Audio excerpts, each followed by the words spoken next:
बरकातहू शब जुमा है, शब अरबईन मौला इमाम हुसैन के हरम में हूँ। बहुत रश है, खुदा इंशाल्लाह कबूल करे, आप लोग को भी आना नसीब करे। देख सकते हैं आप लोग कितना रश है। अस्सलाम वालेकुम अबू अब्दुल्लाह, अस्सलाम वालेकुम रसूलुल्लाह, अस्सलाम वालेकुम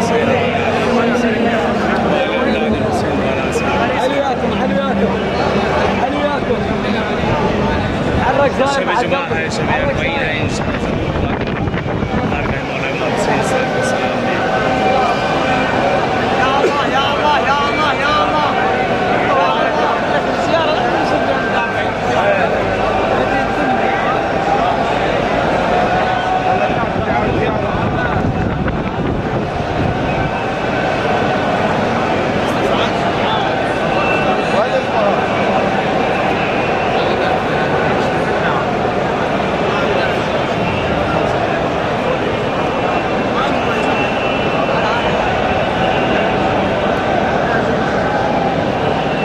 चले इंशाल्लाह दुआ में याद रखिएगा, और मैं भी आप सबको याद कर रहा हूँ, दुआ कर रहा हूँ, खुदा नसीब करें इंशाल्लाह आप लोग को भी आना इस बारगाह मासूम में, बारगाह इमाम हुसैन में।